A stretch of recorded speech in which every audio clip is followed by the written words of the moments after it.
Bien, vamos a adentrarnos a la parte inicial, a los aspectos iniciales del análisis estadístico. El día de hoy vamos a iniciar con lo que tiene que ver con las hipótesis estadísticas. Bien, ya hemos visto qué es la estadística descriptiva y qué es la estadística inferencial, cuáles son las diferencias generales de una y la otra. Hemos hablado de la estadística descriptiva como aquella estadística o aquella herramienta estadística que nos permite describir un fenómeno basado en ciertos elementos matemáticos que nos permiten medir ese fenómeno del que hablamos. Hemos visto también que las variables en las cuales nos centramos en los análisis de datos descriptivos son las variables de caracterización de la población como variables sociodemográficas y algunas variables de interés o de investigación que tienen que ver con aquellos constructos o variables que hemos medido.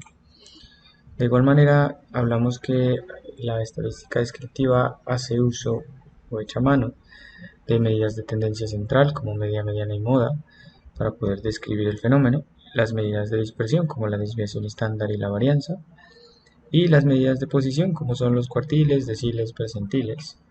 Aquí ponemos un ejemplo de lo que es la división de cuartiles de un elemento y vemos que cada cuartil corresponde al 25% del fenómeno estudiado. Si tuviéramos, por ejemplo, una puntuación en este primer cuartil, podríamos decir que el 25% de los datos es menor al valor que se está analizando, tal como lo muestra aquí la diapositiva. Bueno, llegamos en este punto al tema que nos interesa y que son las hipótesis. De cierta manera hemos abordado las hipótesis en el semestre anterior o en ocasiones anteriores, diciendo que son proposiciones enunciativas, que son supuestos que uno realiza acerca de algo y que se articulan con las soluciones del problema planteado. Para el caso del método cuantitativo de investigación, estas hipótesis son supuestos que van a ser probados, pero que estos supuestos tienen que ser planteados primero en términos estadísticos, en términos matemáticos, para poder ser contrastados con aquellas mediciones cuantitativas que siempre realizamos del constructo o de los fenómenos que nos interesan. Todos los procedimientos que hagamos de aquí en adelante, todos los procedimientos estadísticos que hagamos de aquí en adelante, se van a basar en hipótesis que vamos a plantear. Inicialmente habíamos planteado unas hipótesis que son las hipótesis de investigación como tal, o sea, las hipótesis del trabajo general del proyecto o del ejercicio investigativo.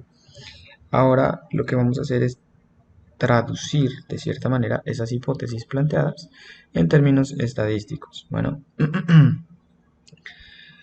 no olviden que para el método cuantitativo de investigación se plantean hipótesis por todo procedimiento. ¿Ok? Aquí lo dice claro la diapositiva y es que todos los procedimientos estadísticos que hagamos se basan en las hipótesis que se plantean. Esto quiere decir que no solo tendremos las hipótesis del proyecto en general, sino que cada vez que hagamos que querramos realizar algún tipo de procedimiento con los datos, vamos a tener que plantear unas hipótesis estadísticas de esos datos y que luego van a ser probadas y contrastadas con los procedimientos estadísticos propios. Además de eso, tenemos que las hipótesis pueden ser aceptadas o rechazadas. Y esto no es una cuestión absoluta, sino que es una aproximación a la información con cierta certeza. Recuerden que nosotros siempre hablamos en términos probabilísticos, no en términos de algo absolutista, ¿sí? En ese sentido, siempre habrá una probabilidad de error y una probabilidad de acierto en las mediciones que realicemos.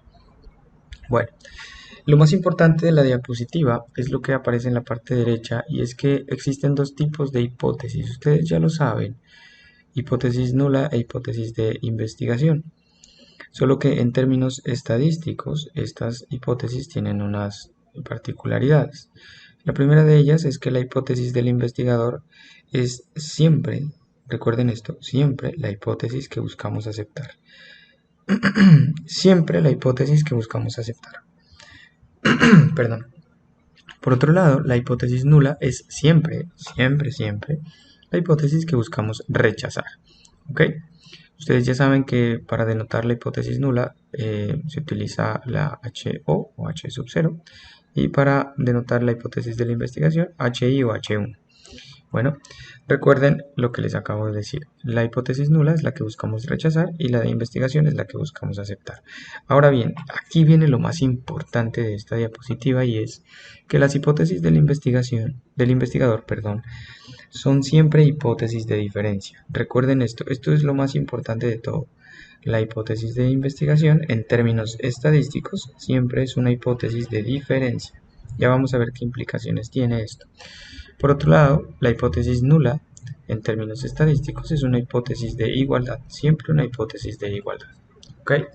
Esto es importante porque una vez que nosotros realicemos el tratamiento de los datos en términos cuantitativos, si tenemos que la hipótesis nula es una hipótesis de igualdad, el contraste va a ser en función de esa igualdad.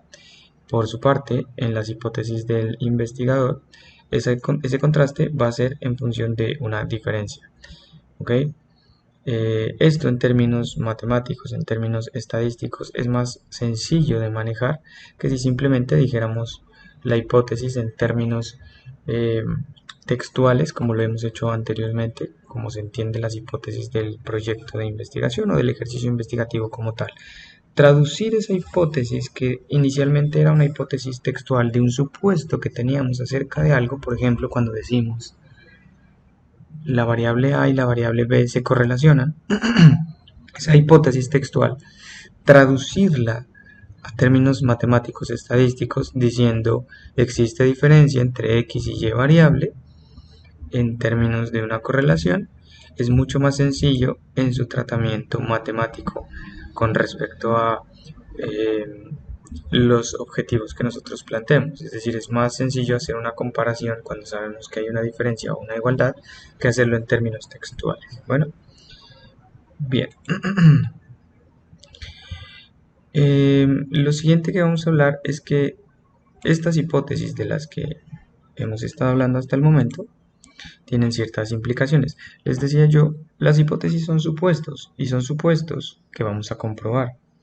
Esa comprobación tiene una probabilidad de ser acertada o de ser incorrecta. Recuerden que debemos aceptar, o que buscamos más bien, aceptar la hipótesis del investigador y rechazar la hipótesis nula. En ocasiones acertaremos, es decir, tendremos una alta confianza en que al aceptar la hipótesis del investigador podemos confiar en esos datos y la probabilidad de fallar en esa suposición es baja. Pero también puede pasar que la probabilidad de equivocarnos al aceptar la hipótesis del investigador sea alta. Bueno, en ese sentido es donde entra en juego algo que se conoce como el p-valor. Esto es importante para ustedes porque el p-valor es el indicador, el porcentaje, el índice que le dice a usted si la hipótesis nula tiene una alta probabilidad de ocurrir. En términos conceptuales, el p-valor es la probabilidad de que la hipótesis nula ocurra. ¿Sí? Se conoce así como p-valor y en ocasiones, en algunos programas de análisis estadísticos, se encuentra como sig punto. ¿Sí? Es decir, así lo nombran los software de análisis estadístico. Hay otros que lo nombran como p-valor. Es lo mismo. Y como les decía, teóricamente es la probabilidad que tiene de ocurrir la hipótesis nula. Para poner un ejemplo, es como si dijéramos que la hipótesis del investigador dice que existe correlación entre la variable A y B, y la hipótesis nula dice que no existe correlación. ¿Sí? Esto lo hemos visto anteriormente. Hipótesis de la investigación, existe correlación entre A y B. La hipótesis nula, por su parte, dice que no existe correlación entre A y B. ¿Ok? Cuando hablamos del p-valor es la probabilidad de que ocurra esta hipótesis, o sea, de que se compruebe esto, de que no exista correlación y que no ocurra esto. ¿Sí? Recuerden que esto es lo que buscamos que suceda. Buscamos aceptar. No obstante, no siempre sucede así. En ocasiones, los datos nos indicarán que la que se debe aceptar es esta. y no la anterior. ¿Sí? Es algo así como si dijéramos, idealmente yo busco aceptar esta hipótesis, pero los datos me indican que lastimosamente no es así y que debo aceptar esta hipótesis. Recuerden que al fin de cuentas existe una probabilidad de que ocurra o la una o la otra, ¿sí? Existe una probabilidad de que haya correlación entre dos variables y existe una probabilidad de que no exista esa correlación. ¿Ok? ¿Quién me indica la probabilidad de que ocurra esta y que yo deba aceptar que ocurre esta hipótesis nula? Pues lo que me indica esto es el p-valor. ¿Ok? Y para saberlo, vamos a vamos a llamar a esto nuestra regla de oro en estadística inferencial, y es que usted debe tener en cuenta que siempre hay una regla para el caso de la comprobación de hipótesis, y es esta que aparece aquí. Si P, que es el p-valor, es mayor a 0.05, que equivale al 5%, usted deberá quedarse o aceptar la hipótesis nula, aunque idealmente querríamos que se acepte la hipótesis de investigación, pues lastimosamente los datos nos dicen que nos debemos quedar con la hipótesis nula. Si por el contrario el p-valor me indica que es menor o igual a 0,05, que eso equivale a un 5%, yo me quedaré con la hipótesis de investigación. Para poner un ejemplo, esto es algo así como si dijéramos lo siguiente.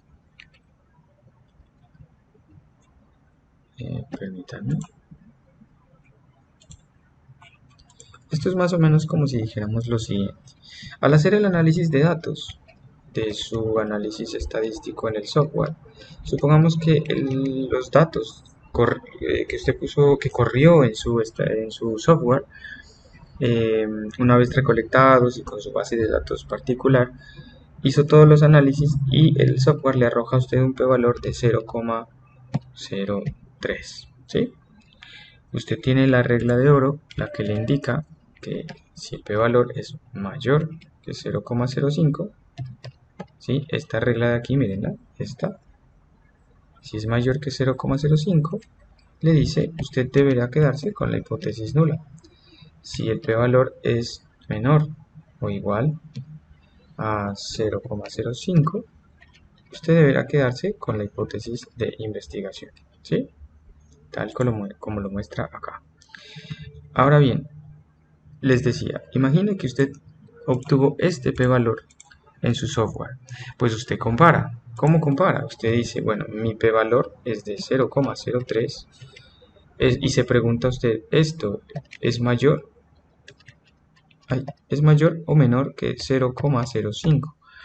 Pues evidentemente esto es menor, ¿cierto? 0,03 es menor que 0,05. Como 0,03 es menor que 0,05, se cumple esta situación de acá.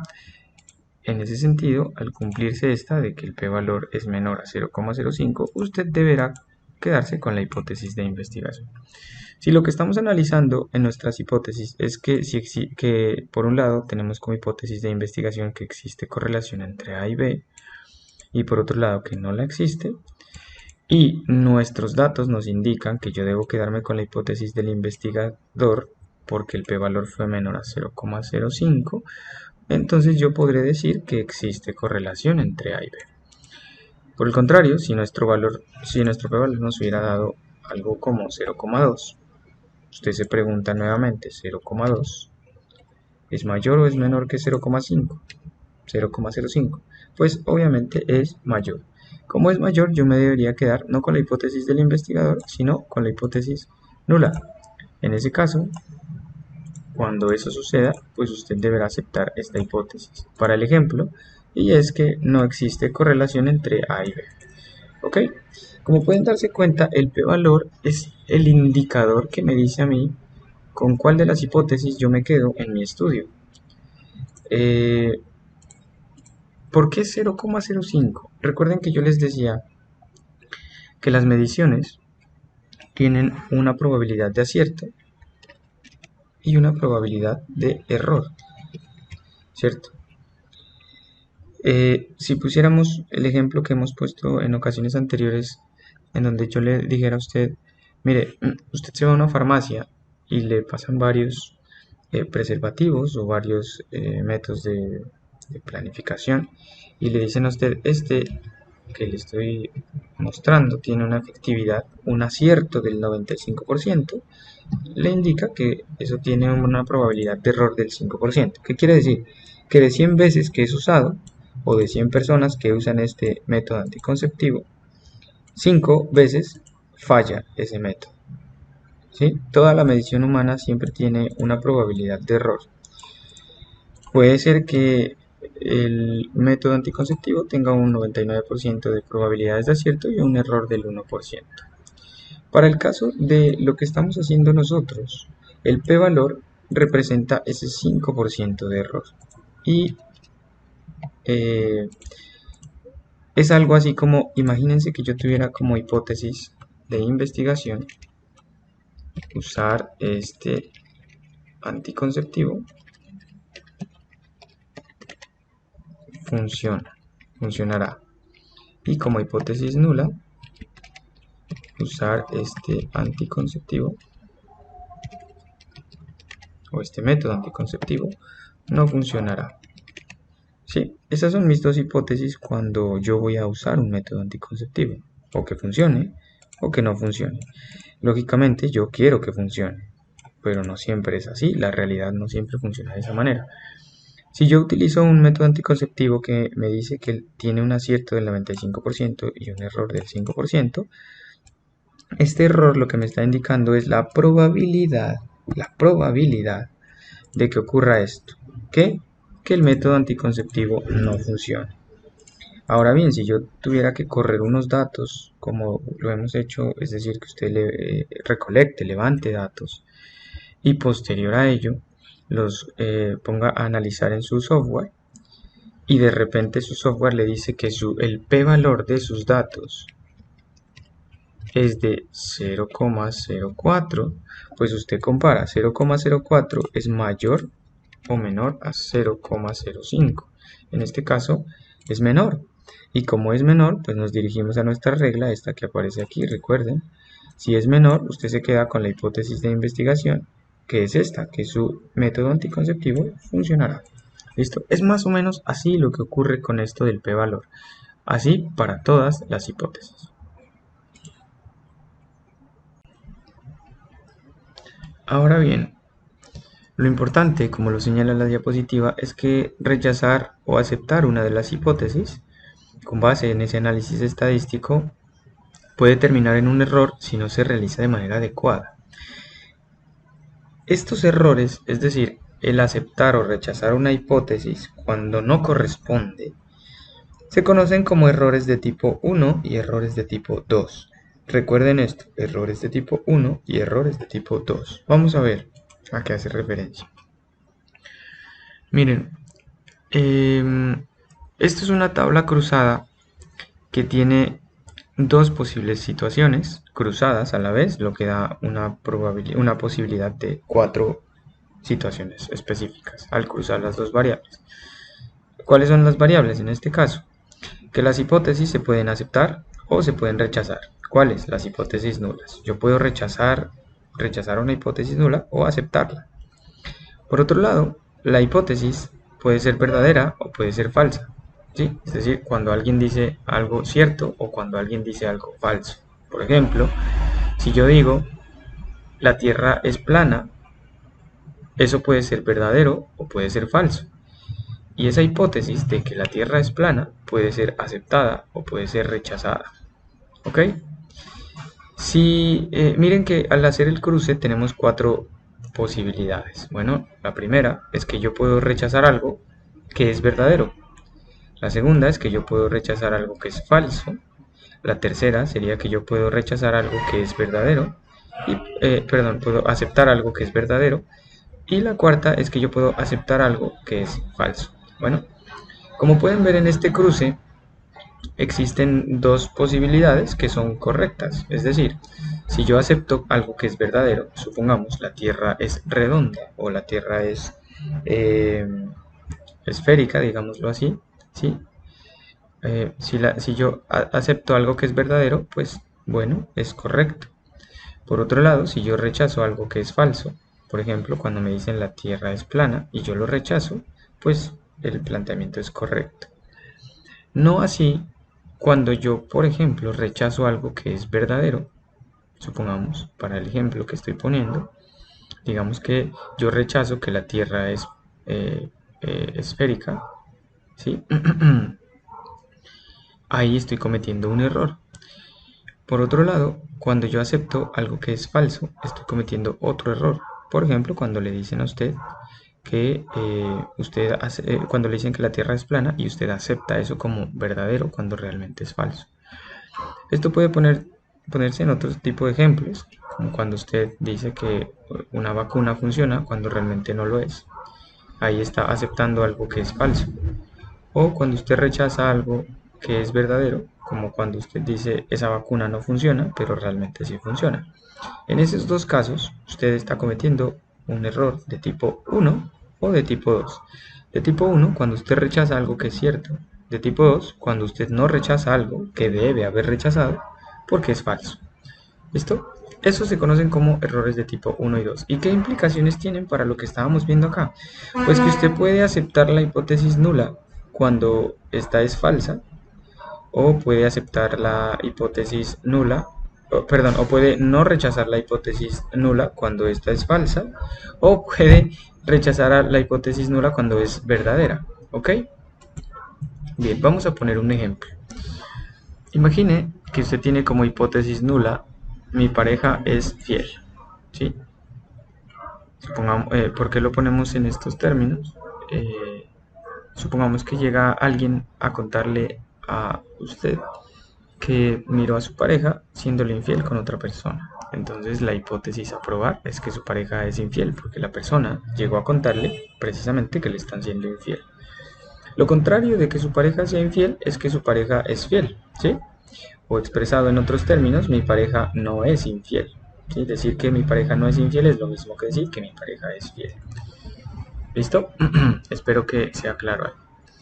En ese sentido, lo que vamos a probar, o más bien con lo que vamos a trabajar este ejemplo para hablar de los errores, es la hipótesis nula. Es decir, mi pareja es fiel. Esto de que su pareja sea fiel puede ser verdadero o puede ser falso. Y además de eso, esta hipótesis de su pareja es fiel puede ser aceptada o rechazada. ¿Sí? Vamos a ver, ¿qué pasa cuando yo acepto algo que es verdadero? Es decir, si yo acepto que mi pareja es fiel y eso es verdadero, pues no pasa nada, ¿cierto? Porque es fiel y además usted acepta que es fiel, o sea, comprueba que es fiel. Por el contrario, ¿qué pasa cuando usted rechaza algo que es falso? En este caso, si yo rechazo que su pareja es eh, infiel, entonces, y su pareja efectivamente es infiel, pues usted, perdón, y su pareja efectivamente es fiel, en ese caso estoy rechazando algo que es falso. Bueno, recuerden que es como un juego de lógica aquí. Si yo digo mi pareja es fiel y esta hipótesis es falsa, es decir, que su pareja, lo falso de que su pareja sea fiel es que su pareja es infiel. Entonces, si su pareja es infiel y usted rechaza eso porque es falso, entonces está bien, digamos que no está cometiendo ningún tipo de error. ¿Dónde está el error? Cuando usted, por ejemplo, rechaza algo que es cierto. En este caso, imagine que sea cierto que su pareja le está siendo infiel. Entonces, si su pareja le está siendo infiel y usted lo rechaza, cometerá un error. ¿Por qué? Porque pues estará siendo engañado y usted asumirá que no. ¿Ok? Por otro lado, ¿qué pasaría cuando usted acepta algo que es falso? Por ejemplo, imagine que su pareja le es fiel, pero usted asume que es infiel porque le dijeron que es infiel. Ahí usted no está rechazando algo que es falso. ¿Qué es lo falso? Pues que la pareja le es infiel, cuando resulta que realmente es una buena pareja. En esos dos casos está cometiendo pues los errores de asumir una hipótesis cuando no corresponde. ¿Verdad? Asume o rechaza más bien algo que es cierto, o no rechaza algo que es falso, es decir, acepta algo que es falso. ¿Cuál de los dos errores es más grave? El de acá, el tipo 2. ¿Por qué? Porque imaginemos lo siguiente, si usted rechaza algo que es cierto, por ejemplo, si usted rechaza que su pareja le está siendo infiel y resulta que es cierto, pero usted lo rechaza porque las pruebas le indican que, las pruebas entre comillas, le indican que eso no es verdad, pues usted seguirá siendo engañado o engañada sin que se dé cuenta. No pasa nada, digamos, no es tan grave. Pero ¿qué pasa si usted rechaza algo que, perdón, si usted no rechaza algo que es falso? En este caso, supongamos, usted va a creer que su pareja le es infiel cuando realmente es una buena pareja. Usted terminará con esa pareja y pues obviamente habrá perdido a una buena persona en su vida. Bien, estos son los errores de tipo 1 y 2. Son muy comunes cuando los estudiantes o las personas en general no tienen en cuenta esta regla. Cuando se equivocan con esta regla, a veces terminan aceptando la hipótesis nula cuando deben aceptar la de investigación o viceversa. Ahí están cometiendo errores de tipo 1 o 2. Bueno, una vez entendido eso, vamos a hablar acerca de los análisis estadísticos. Pueden ser paramétricos o no paramétricos. Que los análisis estadísticos sean paramétricos o no paramétricos no implica, ojo, no implica que los datos sean paramétricos o no paramétricos. No, los datos son datos. De acuerdo a los datos, usted escogerá uno u otro análisis para realizarle el tratamiento a esos datos. Análisis paramétricos o análisis no paramétricos. Los análisis paramétricos son un poquito más precisos que los no paramétricos, dado que para realizar análisis paramétricos sus datos deben cumplir con unos elementos particulares, deben cumplir unos criterios. Los no paramétricos no. En ese sentido serán un poco más precisos, un poco más, contarán con un poco de mayor validez que los no paramétricos. No obstante, no quiere decir que los no paramétricos no sirvan. Son como el homólogo de los paramétricos, solo que se utilizan cuando no se cumplen los criterios, los criterios necesarios para los análisis paramétricos. Bueno. Bien, se dice a veces que dependiendo del tamaño de la muestra se escoge el tipo de estadísticos paramétricos o no paramétricos. Esto es un mito. Realmente la escogencia de los términos paramétricos o no paramétricos dependerá de esta tablita.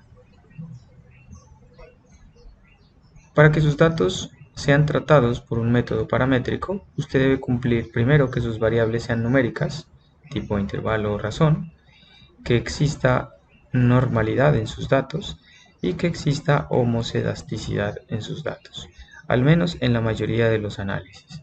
Bueno, hay análisis que no requieren este supuesto, pero ya los veremos más adelante. Grábese esta tabla. Para que sus datos sean tratados por un método paramétrico, usted debe cumplir con los tres elementos. Si uno de estos tres elementos falla, usted debe utilizar un método no paramétrico.